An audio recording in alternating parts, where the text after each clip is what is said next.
오늘 말씀은 너무나 유명한 말씀이죠. 새 포도주는 새 부대에, 그런 주제로 말씀을 전하겠습니다. 예수 믿지 않는 사람들도 이 말씀은 다 알고 적절할 때 잘 사용하는 그런 말씀이에요. 새 포도주는 새 부대에 담으라. 오늘은 그런 주제로 말씀을 전하겠습니다.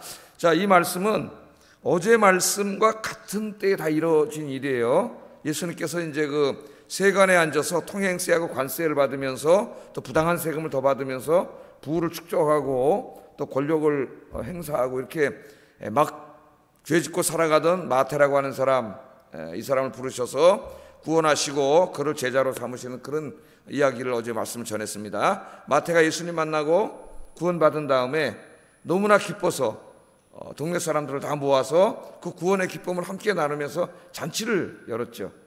그 잔치를 열 때 있었던 계속되는 사건입니다. 어제는 뭐에 대해서 시비를 걸었어요? 왜 니네 선생님은 죄인들하고 같이 어울리냐, 죄인들하고 같이 잔치를 하고 먹고 마시고 그러느냐, 그걸 가지고 시비를 걸었습니다.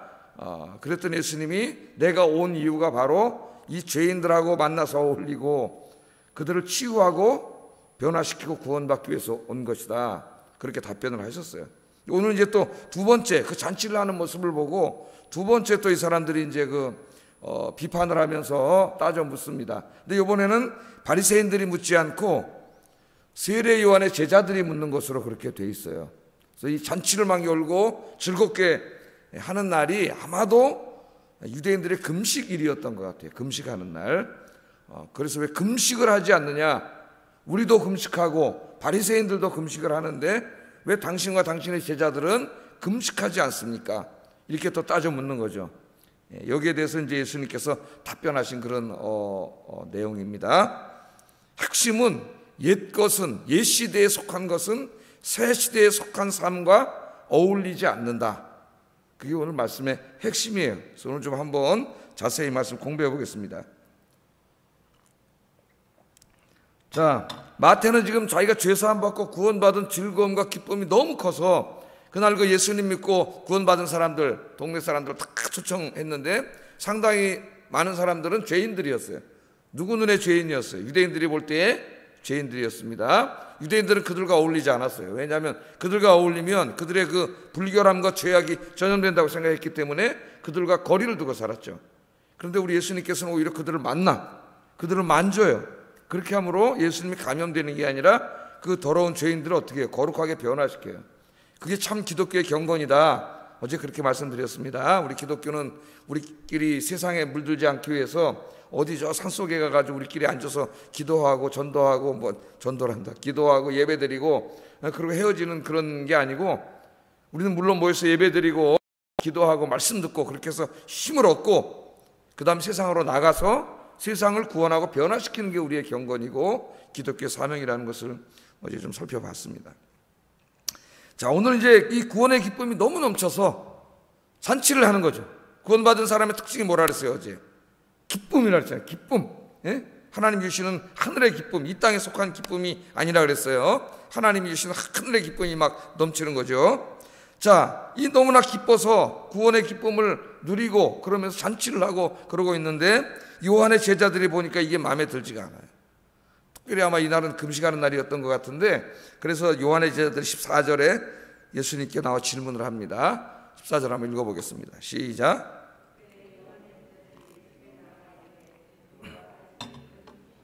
어찌하여 당신의 제자들은 금식하지 아니하나이까? 그렇게 질문을 해요. 뭐 제자들만 금식하지 않습니까?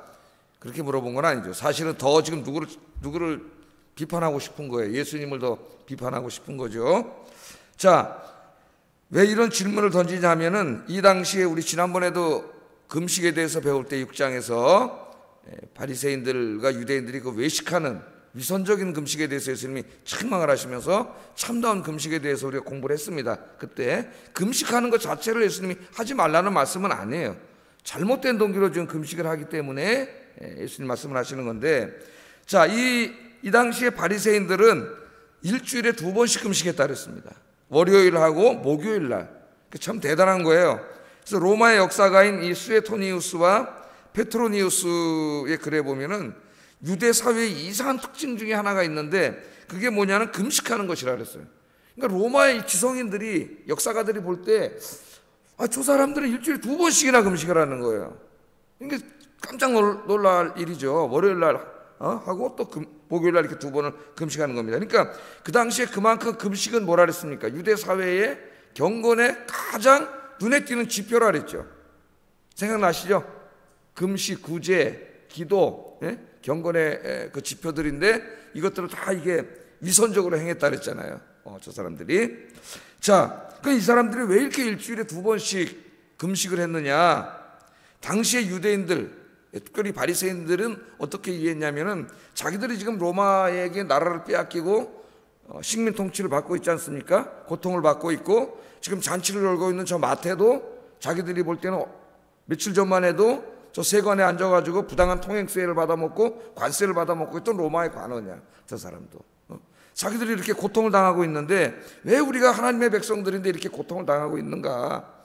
그것이 그들에게는 가장 어려운 문제였어요. 신학적으로. 저들은 이방인이고 우리는 하나님의 백성인데 왜 우리가 저들에게 억압을 당하고 식민 통치를 당하고 고통을 당해야 되는가?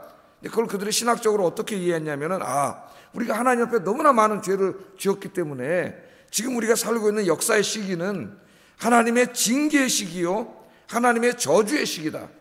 그렇게 이해를 했습니다. 하나님께 징계를 받고 있기 때문에 우리 민족이 지금 로마에게 이렇게 어려움을 당하고 있는 거예요.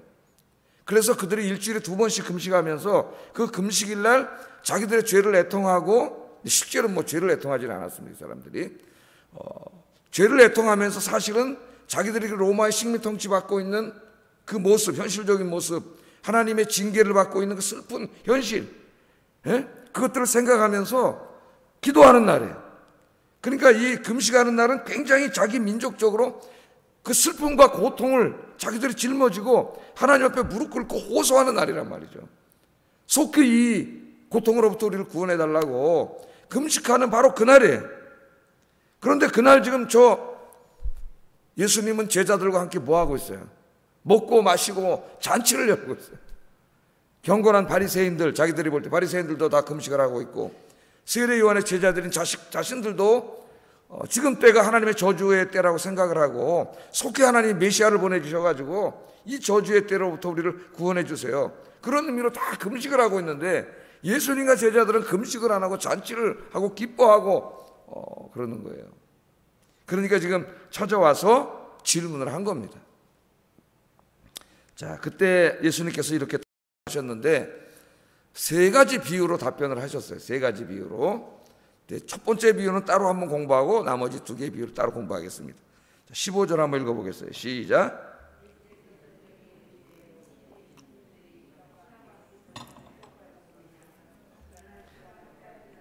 그때는 금식할 것이니라. 비유로 예수님이 이제 말씀을 하셨는데 혼인집 잔치에다 비유를 했습니다.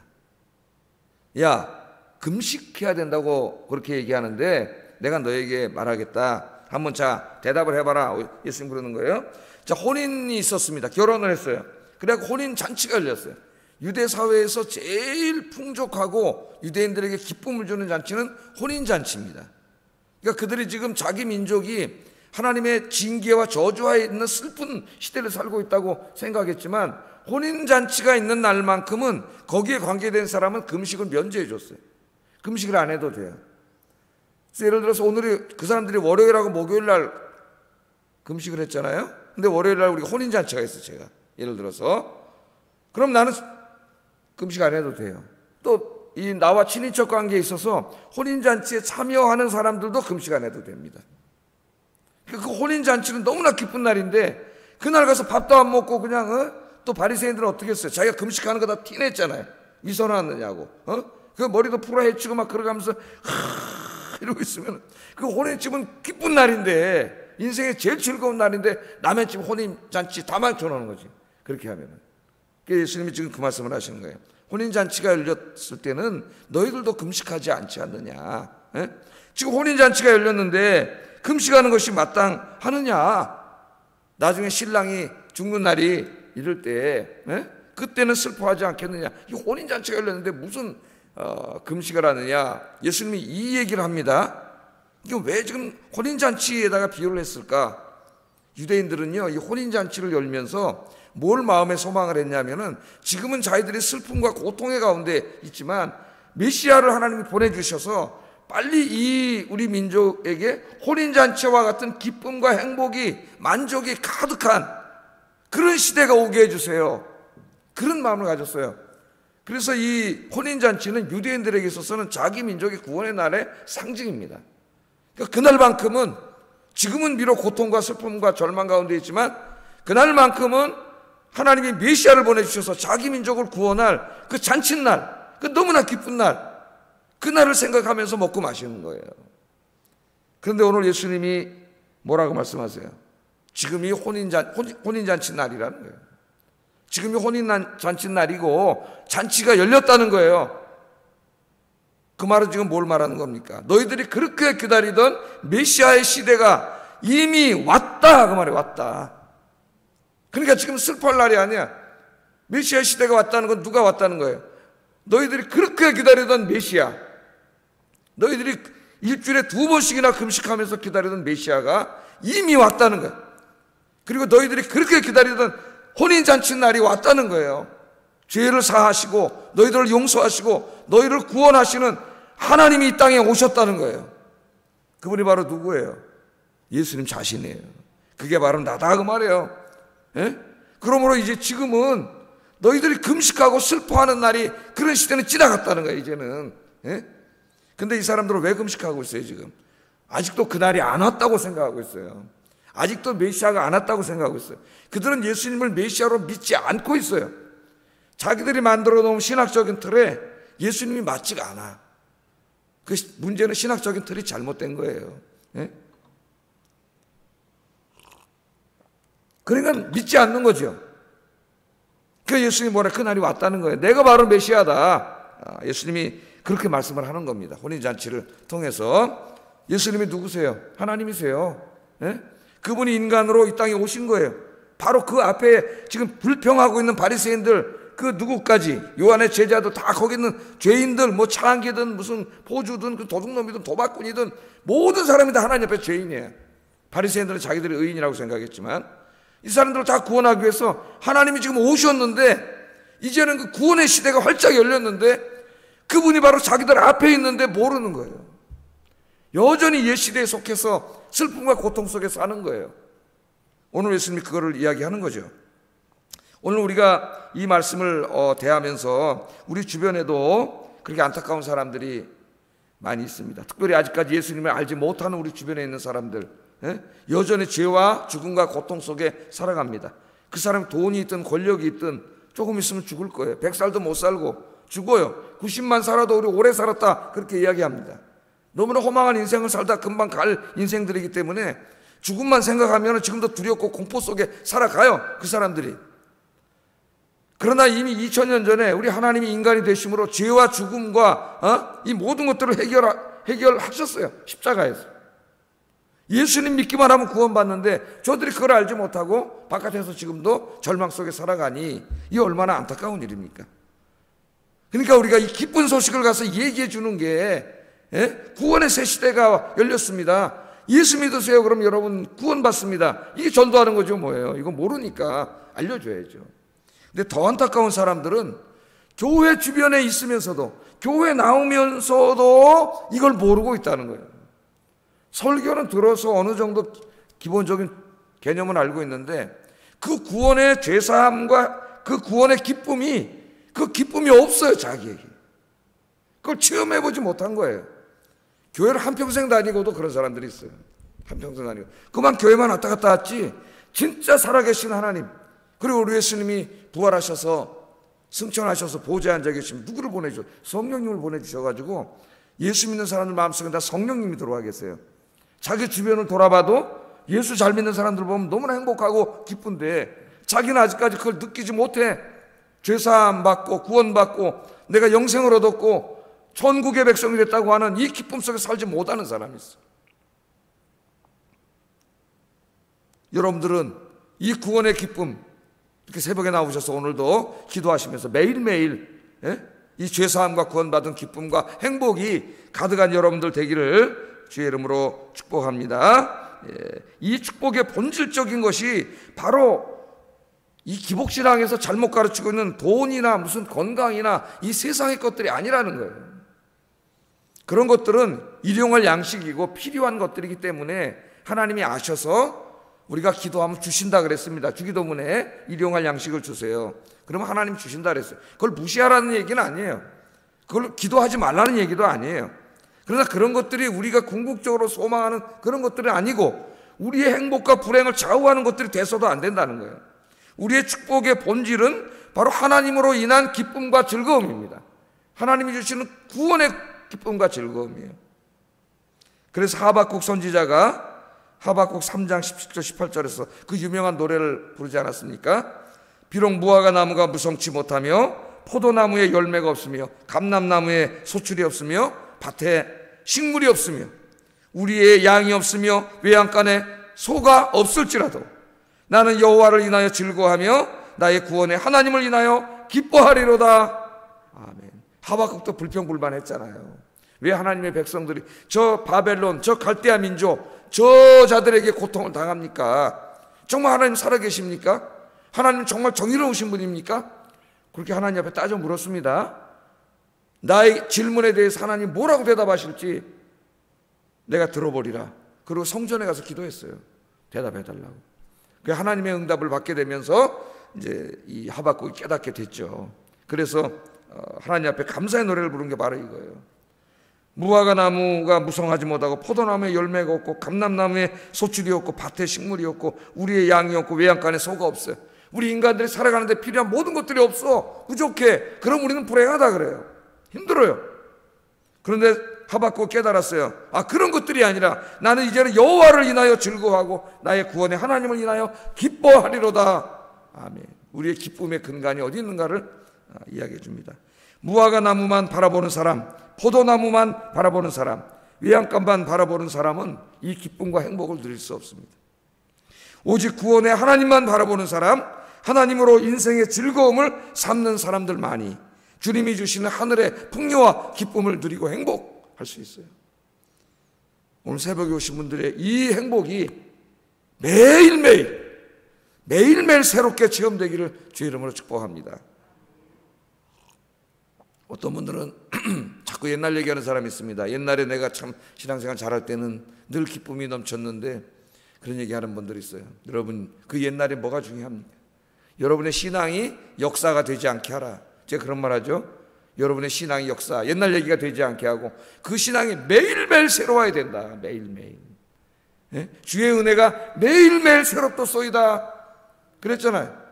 이 은혜는 매일매일이에요. 매일매일. 주님 앞에 갈 때까지. 옛날에 5년 전에 3년 전에 젊었을 때 그런 얘기하지 마세요. 이제는 늘 기도하세요. 주의 은혜가 매일 새벽마다 새로워서 그 하루하루 종일이 주님과 동행하는 이 구원의 기쁨이 충만하기를 주의 이름으로 축복합니다. 자, 이 첫 번째 비유를 말씀하시고 계속해서 비유를 말씀하시는데, 그게 이제 그 유명한 새 포도주는 새 부대의 비유예요. 의미는 같습니다. 16절 17절 한번 읽어보겠습니다. 시작.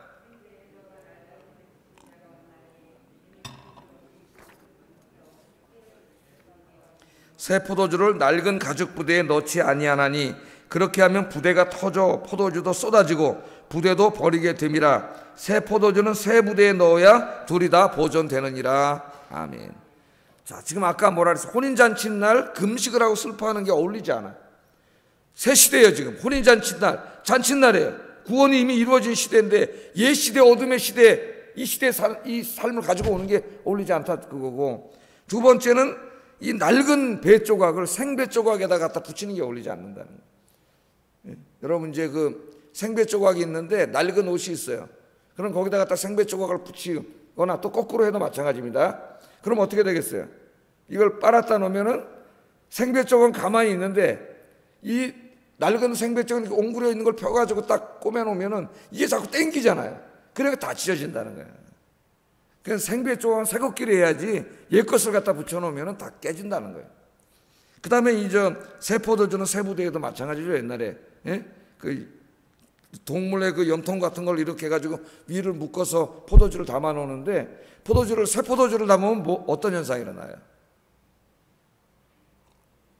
발효되잖아요. 발효되면 부피가 늘어나잖아요. 그 새 부대에다 놔야지 이게 꽉 있는데 낡은 부대 갖다 놓으면 부대가 약해가지고 발효될 때 부피가 늘어나서 뻥 터져가지고 다 쏟아진다는 거예요. 어떤 사람은 또 이 비유를 너무 자세하게 막 하나하나 해석하려고 하는데 비유는 그렇게 해석하는 게 아닙니다. 비유를 통해서는 예수님이 한 가지 교훈을 주시는 거지 이거 세부적인 걸 다 이렇게 하라고 주신 게 아니에요. 그 비유에 대한 잘못 해석이에요. 이거는 뭐냐면 옛 것과 새 것이 어울릴 수 없다는 거예요. 예수 믿기 전의 삶과 예수 믿은 이후의 삶이 어울릴 수 없다는 거예요. 그러니까 우리 예수 믿고 구원받은 사람이 자꾸 예수 믿기 전의 삶의 지배를 받아서는 안 된다는 거예요. 그럼 다 뜯어지고 깨지고 그 삶이 불행해진다는 겁니다. 그래서 여러분, 첫째로 예수님 믿고 구원받은 사람들이 여전히 죄와 죽음과 고통과 슬픔의 지배 속에 살아가는 삶은 어울리지 않습니다. 예수 믿고 구원받았다면서 매일 슬프고 고통스럽고 삶에 어떤 게 늘 짓눌려 있고 이런 삶은 어울리지가 않아요. 그거는 새 포도주에다가 새 포도주를 낡은 부대에다가 집어넣는 거야. 예? 하나님의 은혜가 들어와서 나에게 열매를 맺지 못하고 다 터져서 없어져 버려요. 여러분들은 이제 새로운 피조물이 됐습니다. 하나님의 자녀가 됐습니다. 구원을 얻고 영생을 얻었어요. 이 은혜 속에 살아가야 돼. 잔칫날이에요, 여러분. 잔치. 예? 혼인집 잔칫날이에요. 그건 돈 때문에 무슨 다른 거 세상적인 것 때문에가 아니라 구원 잔치가 열렸어요. 이 기쁨이 날마다 가득해야 돼요, 구원받은 사람은. 그게 진짜 그리스도인이에요. 예수 믿고 구원받은 사람이 맨날 머리 숙이고 있고 고통 속에, 슬픔 속에, 좌절 속에, 죽음의 두려움 속에 이렇게 살아가는 것은 어울리지 않는다. 그 삶이 행복할 수 없다. 첫 번째입니다. 두 번째, 옛것과 새것은 뭐냐면은 예수 믿고 구원받은 사람들에게는 이제 도덕적, 윤리적으로 거룩하지 못한 삶이 어울리지 않습니다. 예수 믿는 사람들 안에는 하나님의 거룩하신 성령님이 다 여러분 안에 들어가겠어요. 그래서 우리는 하나님의 성전이 됐어요. 하나님의 거룩한 성전이 됐는데 예수 믿기 전에 거짓말하고 속이고 시기하고 질투하고 미워하고 싸우고 포악을 행하고 이런 삶이 있다면 이건 어울리지 않아요. 이건 마치 생배하고 낡은 배를 갖다 붙여넣어가지고 이게 다 찢어지게 하는 것과 마찬가지예요. 그런 삶이 어울리지 않아요. 마태는 어떻게 했어요? 예수 믿은 다음에 어제 공부했잖아요. 그 세리 하루에도 엄청나게 많은 돈을 벌게 해주는 그 직업을 버렸죠. 하나님 기뻐하지 않는 일이기 때문에. 그래서 예수 믿는 사람들은 예수 믿기 전에 옛 삶을 다 버려야 됩니다. 완전히 비워내야 돼요. 어울리지 않아요. 그렇게 살면 다 뜯어지고 터지고 인생에 행복할 수 없다. 세 번째, 마지막으로 구원받은 사람들에게는 이 세상을 탐하고 욕심을 부리며 살아가는 삶이 어울리지 않습니다. 왜? 우리는 이제 새로운 소망을 가진 사람이에요. 마태가 예수 믿은 다음에 어떻게 했어요? 이제 더 이상 옛날처럼 돈에 욕심내고 세상에 욕심내고 권력을 탐하고 그런 삶을 버리고 어떻게 했습니까? 더 의미 있고 가치 있는 삶에 자기 인생을 헌신했잖아요. 인생의 방향을 바꾼 거예요. 목적도 바꿨어요. 그의 가치관이 완전히 새로워졌어요. 그래서 주님의 제자가 됐고 마태복음을 쓰는 주님의 일꾼이 됐죠. 우리가 다 목사가 될 필요는 없다 그랬습니다. 제가 어제 우리 예수 믿은 사람들에게 여전히 예수 믿으면서도 그 돈에 욕심 부리고 세상에 탐닉하고 권력에 탐하고 세상적인 그런 어떤 쾌락을 탐하고 이런 건 다 어울리지가 않아. 이제 그런 걸 다 비워버려야 돼요. 우리는 오직 누구를 추구하며 살아야 돼요? 하나님 한 분만을 추구하며 살아야 됩니다. 이미 예수님 가르쳐 주셨어요. 그러므로 염려하여 이르기를 무엇을 먹을까 무엇을 마실까 무엇을 입을까 염려하지 말라. 이는 다 이방인들이 구하는 것이나 너희 하늘아버지께서 이 모든 것이 너희에게 있어야 할 줄을 아셔. 염려 안 해도 그런즉 너희는 먼저 그의 나라와 그의 의를 구하라. 그리하면 이 모든 것을 너희에게 더하시리라. 아멘. 탐욕과 욕심을 내려놔야 합니다. 그러므로 기복신앙 또 건강과 부의 복음을 강단에서 선포하는 자들이 얼마나 복음을 왜곡하는 자들인가를 우리 성경을 통해서 알고 있어요. 알게 돼요.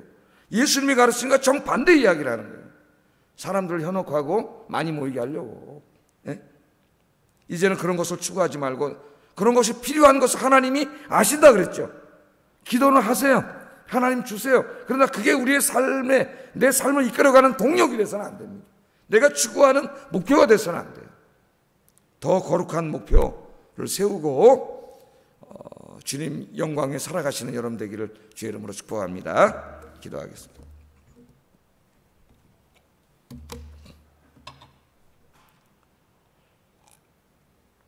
세 가지 옛것과 새것이 어울리지 않습니다. 첫째, 구원의 기쁨과 소망이 넘치는 삶을 살게 해주세요. 이제 내 안에 좌절과 슬픔과 고통과 죽음에 대한 두려움과 이런 거, 우울과 슬픔과 이런 건 다 없어지고 구원의 기쁨과 소망이 넘치게 하소서.